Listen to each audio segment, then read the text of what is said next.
अनंत कोटी ब्रह्मांड नायक राजाधिराज सच्चिदानंद सद्गुरु श्री ब्रह्मचैतन्य महाराज की जय।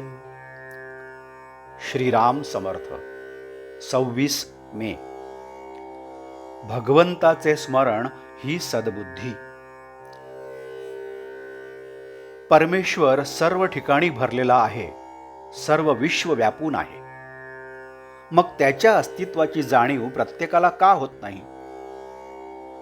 ज्याची भावना प्रगल्भ झाली असेल त्यालाच परमेश्वराचे अस्तित्व जाणवेल, इतरांना नाही। म्हणून तशी भावना असणे जरूर आहे आणि ती उत्पन्न होण्यासाठी परमेश्वराच्या स्मरणाची आवश्यकता आहे। मी नामस्मरण करतो असे जो म्हणतो तो माझ्यावर उपकार करतो असे मला वाटते, कारण जी व्यक्ती नामस्मरण करते ती स्वतःचा उद्धार करून घेत असते, म्हणजे पर्यायाने माझ्यावर उपकारच करीत असते। बुद्धिवाद्यांना एक शंका अशी येते की परमेश्वर हा जर बुद्धिदाता आहे तर मग दुर्बुद्धी झाली तर तो दोष माणसाचा कसा म्हणता येईल? याला उत्तर असे की बुद्धिदाता परमेश्वर आहे हे अगदी खरे, पण त्या बुद्धीची सद्बुद्धी किंवा दुर्बुद्धी का होते हे पाहणे जरूर आहे। प्रकाश काळोख या दोहोलाही कारण सूर्यच असतो। सूर्याचे अस्तित्व हे उजेडाला आणि नास्तित्व हे काळोखाला कारण आहे। तसे भगवंताचे स्मरण हे सद्बुद्धीला आणि विस्मरण हे दुर्बुद्धीला कारण आहे।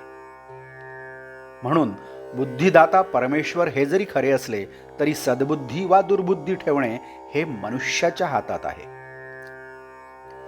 भगवंताचे स्मरण ठेवले म्हणजे दुर्बुद्धी होणार नाही, म्हणून नेहमी भगवंताच्या स्मरणात राहावे आणि याला उपाय म्हणजे नामस्मरण। सर्व सोडून भगवंताच्या स्मरणात राहिले पाहिजे, परंतु व्यवहार नीट करून त्यामध्ये भगवंताचे अनुसंधान ठेवणे हे त्याहीपेक्षा श्रेष्ठ होय। भगवंताच्या कृपेने प्राप्त झालेला आजचा दिवस आपण त्याच्याकडेच लावणे जरूर आहे। भगवंताचे अनुसंधान ठेवले म्हणजे दिवस त्याच्याकडे लागतो। अशा रीतीने आजचा दिवस भगवंताच्या अनुसंधानात घालवला तर आपल्याला नित्य दिवाळीच आहे। अनुसंधानात स्त्री पुरुष, श्रीमंत गरीब हे भेद नाहीत। इतर साधनांनी जे साधायचे ते नुसत्या अनुसंधानाने साधते, हाच या युगाचा महिमा आहे।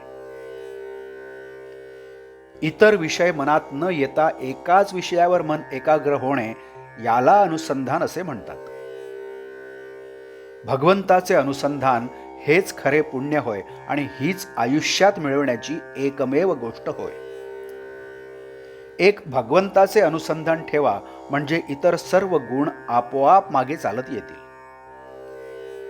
भगवंताला अनन्य भावे अशी प्रार्थना करावी की देवा, प्रारब्धाने आलेले भोग येऊ देत, पण तुझे अनुसंधान मात्र चुकू देऊ नको। आजचे बोधवाक्य: नाम व अनुसंधान 24 तास चालायला पाहिजे। तेथे दुसरी एखादी गोष्ट वेळेवर न झाली तर त्याचा आग्रह नसावा।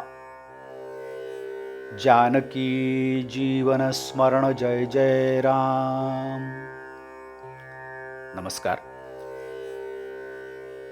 आपण या चॅनलला अजूनही सबस्क्राईब केलं नसेल तर कृपया सबस्क्राईब करावं ही विनंती। आपण या चॅनलला सबस्क्राईब करा, बेल आयकन दाबा। आपण या चॅनलला लाईक करा, शेअर करा आणि कॉमेंट्सही करा। धन्यवाद।